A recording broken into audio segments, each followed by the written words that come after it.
કેશોદ પોલીસે વિદેશી દારૂના જથ્થા સાથે એરપોર્ટ રોડ પરથી એક શખ્સને ઝડપી લીધો। કેશોદ પહલગામ ખાતે બનેલી ઘટના બાદ શરૂ થયેલ ઓપરેશન સિંદૂર દરમિયાન કેશોદ પોલીસ વિભાગના ડીવાયએસપી બીસી ઠક્કરના માર્ગદર્શન હેઠળ દારૂ જુગારની ગેરકાયદેસર પ્રવૃત્તિઓ અટકાવવા કેશોદ પોલીસ સ્ટેશનના police inspector PA Jadav surveillance squad સાથે રાઉન્ડ ધી કાર્યરત છે। ત્યારે ASI Virabhai Dadabhai Giyad, police inspector PA Jadav, police head constable Ranjitbhai Merambhai Dangar, police constable Karanbhai Hamirbhai Bhatia, Sureshbhai Mohanbhai Bhambhana, Khimabhai Ranabhai Kodiyatar Keshod police station વિસ્તારમાં ખાનગી વાહનમાં પેટ્રોલિંગમાં હતા। તે દરમિયાન સંયુક્ત બાતમી રાહે હકીકત મળેલ કે કેશોદ એરપોર્ટ રોડ ઉપર વાસવાડી વિસ્તારમાં પ્રોહિબિશન બુટલેગર 52 ગાનાભાઈ ગરચર રબારીના ઘરે તેમને મિત્ર સુરેશભાઈ સરમણભાઈ કોડિયાતર રબારી રહેવાસી ઇન્દિરાનગર વાળો ઇંગ્લિશ દારૂના વેચાણ કરે છે। જેથી બાતમીવાળી જગ્યાએ જઈ તપાસ કરતા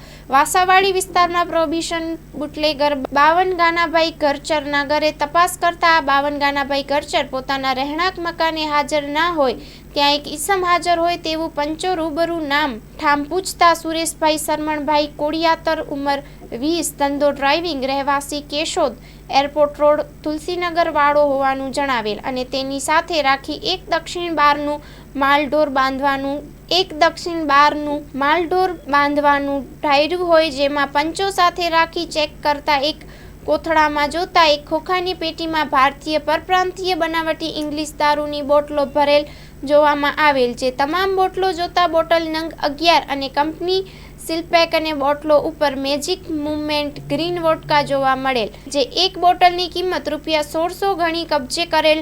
એક સરખી બ્રાન્ડની 11 જેવી કુલ ₹1,07,600 ગણી ભારતીય બનાવટીનો વિદેશી દારૂ રાખવા બાબતે કોઈ પાસ પરમિટ કે આધાર પુરાવા હોય તો રજૂ કરવાનું કહેતા પોતાની પાસે નહીં હોવાનું જણાવેલ। સુરેશભાઈ સરમણભાઈ કોડિયાતરને પ્રોહિબિશન હેઠળ ધોરણસર અટક કરવામાં આવેલ તેમજ પ્રોહિબિશન બુટલેગર 52 ગાનાભાઈ ગરચર રહે કેશોદ વાળો પોતાના ઘરે હાજર મળી આવેલ ન હોય, જેથી કેશોદ પોલીસ દ્વારા પ્રોહિબિશન ગારા હેઠળ સુરેશભાઈ સરમણભાઈ કોડિયાતર હાજર નહીં મળી આવેલ 52 ગાનાભાઈ ગરચર વિરુદ્ધ ગુનો નોંધી આગળની તપાસ કેશોદ પોલીસ સ્ટેશનના એએસઆઈ વીરાભાઈ દાદાભાઈ ગિયડે ચલાવી હતી। Report by Jagdish Yadav, Junagadh.